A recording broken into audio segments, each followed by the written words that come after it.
Well, boys, here we are. It's September 4th, and we are 8 days away from our Borderlands 4 release. Unfortunately, I'm not going to be buying the Super Deluxe Edition, so I'm not going to be able to play 2 days early. But as a true fan, I am going to be playing the... Sorry, one sec, I gotta answer this. Hello? Hey, dumb fuck. They're not putting 2 days early access in the Super Deluxe Edition. Where the fuck did you get that idea from? I just assumed because every new game nowadays has it, you buy the most expensive bundle and you get to play early. Yeah, well, you better fucking stop spreading false rumors because there is no such thing in this game. Fuck, okay, I'm sorry. Wow, out of all the companies to not do that, I did not expect Gearbox to not hit us with that early access. My bad, guys. With all the pay not to play late stuff going around lately, I just instantly assumed this game would have it. Although, thank God I am wrong. I don't have to avoid the internet for 2 days and miss out on spoilers and what everybody's saying. But as we inch closer to the release date, we're getting more information, and we're always getting more paid reviews too. You gotta love when you search up Borderlands 4 on YouTube, and every single video has a paid promotion.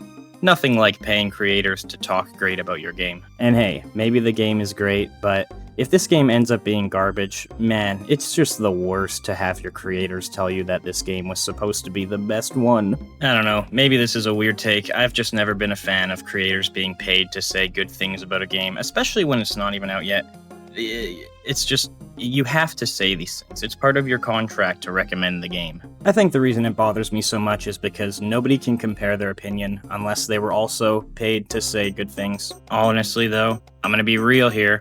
I don't think it matters at all if people are paid to promote this game. My goodness, people are starving for a Borderlands game. And sure, maybe lots of people didn't like the story of Borderlands 3, me included, but I did like the game. Borderlands 3, the story wasn't bad enough for me to consider it a bad game, okay? I'm sorry. And there are so many people who agree with me. This game is like the most sold game of this week and has been on the list for the past couple months. It's in an interesting spot right now. I feel like you either have to really be excited for Borderlands 4 or you have to just hate it. Whether it's Randy Pitchford's crazy politics, or it's Ava, or it's whatever, this game is so polarizing. It's actually been a while since I've seen a game as polarizing as this. And I'm excited for the game, but there's also a lot of things that I don't want in this game and things that I'm worried about, so I'll just list a few off for you. The first and main thing I actually didn't like about Borderlands 3 at all was the legendary drops and how frequent they were. By the time you're halfway through the campaign, you're going to have a full inventory of legendaries because for whatever reason, they are extra common and some mobs will drop up to like 4 or 5 of them. It's actually disgusting. Like Borderlands 2, I want it to be a lot more rewarding with way rarer drops and way rarer weapon part drops, farming a very specific version of a gun. This resulted in basically no dopamine spikes playing Borderlands 3 because you were gonna get something regardless. The second thing I wanted to talk about is definitely the elephant in the room, and it's the cringe millennial writing. Borderlands 2 was so messed up, it almost had like a nihilistic tone with all the comedy. I want more grim voice lines. I'm so tired of the Facebook meme writing. Another smaller niche thing I didn't like about Borderlands 3 was the menus. I found that it was way over-designed, and whenever I pressed the back button, all of my receptors in my brain just got completely fried. I mean, doesn't this look so nice? This is the new menu from Borderlands 4. And it is just such a fresh breath of air compared to Borderlands 3's menu. The third thing I wanted to cover was the villain. It's no secret that people don't like the Calypso twins. They didn't have much depth, and they were super loud and obnoxious. We need somebody like Handsome Jack who's fleshed out and has reasons to what they're doing. The Calypso twins pretty much try to take over the world because they were upset that they got secluded to one planet for their early childhood. Yeah, that's how most of us live. I can say all of these things, and I still think Borderlands 3 was a pretty good game. Was it a step down from 2? Sure. But people saying that it was garbage, I mean, let's just come on, man. And the last thing that I really want them to do is, well, I want them to have more than 30 FPS on console. You see, in 2018, when Borderlands 3 came out, I was unaware that it was only 30 FPS on console. In fact, I actually pre-ordered it on console, and when I played it that night, my heart was completely shattered. It felt completely unplayable, especially with how much faster paced the game was. I felt like I wanted to tear my eyes out. I bought it for the PS4 because that's where all my friends played, and I guess that was a bad idea. I did end up buying it on PC that exact same night because I was so angry. So, let's not have this happen again. Hey, and if you remember Borderlands 3, that game was on Unreal Engine 4. So you can imagine what engine this game is on. Now, considering this is a Unreal Engine 5 game, what are the stats to play it? To be fair, these system requirements aren't too bad at all. I guess it just depends on how well these hold up.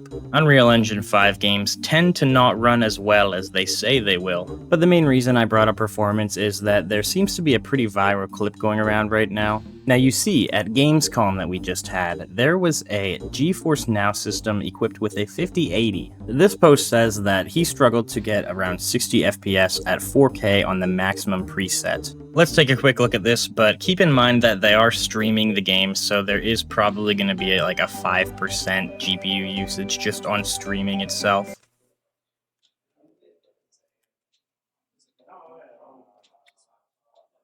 So yeah, there's quite a bit of latency there, which I'm not a fan of for a first-person game. Now, there's mainly two things that can be responsible for this input delay, mainly one being the size of that fucking TV. That thing looks like it's 55 inches, it probably doesn't have the greatest response time. The second thing is usually a frame generation type of deal. I mean, it's still playable. It's way more playable, I guess. I'm not sure how the game runs on lower-end systems, but if you were trying to run the game directly on the Legion Go S, it would probably suck a little bit more than this does. Could be the controller as well. I don't know. But it's a factor of everything. We're running through the network and also with the Bluetooth controller. We're on badass settings. Oh, first time looking at the settings in Borderlands 4. So DLSS balance, we got 4 times frame generation here. I wonder if we turn that off, it would be a little bit better of an experience. But as you can see, the settings, the important settings are all turned on, maxed out. But I want to try 2 times frame gen over here and see if it gets a little bit better. Yeah, I think that's a little bit more responsive, maybe a tiny bit. Getting 100 plus FPS there. 2 times FG, which makes the baseline FPS like 50 to 60. So that's why it doesn't really feel as good as the other games. It's more demanding. Yeah, it seems to be a very demanding game right now. Also, can we disable frame generation? I don't know if I can. Okay, now it's disabled. Now we're seeing the native FPS of the 5080 here, maxed out settings in Borderlands 4, in 60s. In terms of input lag, it's still laggy, of course, because it's through the cloud. But the frame gen also introduces quite a lot of input lag to the picture. And over here, in terms of artifacting, it still does it a little bit. Okay, this obviously isn't great, but I think I should try to look at some positives out of this. So I'm going to think of a lot of reasons why the game would be running like this. Other than the obvious, it being poorly optimized, I'm going to take that out of the scenario and let's think of why this is happening. This could be an older build, maybe from a couple months prior. We can pray that the optimization has gotten better and that it's not going to be like this at launch. The second thing that's obvious is that this is a 4K monitor or TV or whatever you want to call it, so this is the best looking screen you can get. Obviously, it is going to work a lot harder to be able to look this good. We can pray that this game runs well at 1080p. Another thing which is quite obvious is that this is an Unreal Engine 5 game, so by default it's going to be harder to run. And lastly, like I said before, they are streaming this game, so that's always going to be less frames no matter what game you're streaming. Now, I am one to be very critical of performance, and I think it's a huge factor in games, especially on release. The first thing I want to give Gearbox props for is not having an FPS cap. Metal Gear Solid Remake had a 60 FPS cap, which is just terrible. Look, if you need to cap the performance on a console because it genuinely can't get higher than that, that is fine. But there are so many PC players out there with 1080p monitors and high-grade graphics cards, and they deserve to get as many frames as they want. But let's talk about the clip we just saw. And now, after we just went through excuses or reasons, whatever you want to say, as to why it's running like this, is it okay for it to run like this? That is the question. And well, the answer, at least my answer, is no, not really. It's not really okay for it to run like this. Now, before you lose your shit on me, just hear me out, okay? A cartoony, cel-shaded looter shooter should not tank your hardware like this. The looks and graphics of this game are extremely identical to Borderlands 3, if not a straight-up clone. It's pretty harsh that players can get double, if not triple, the frames on Borderlands 3 as Borderlands 4. And I know you've seen the clip, I know you've seen the frames go up past 120. Those are fake, they're not real frames, they don't feel like real frames, they don't look like real frames. AI-generated frames are dog shit, and they make things worse in my opinion. I don't understand. I think that you should be able to get around 90 FPS on this game at 4K. A 5080 is a fucking expensive card, and he was getting 60 FPS when he wasn't even doing anything. Imagine if there was a bunch of enemies around and bullets flying everywhere. Man, you'd be getting like 40. I don't think the optimization is terrible yet. I've yet to play the game, so who knows.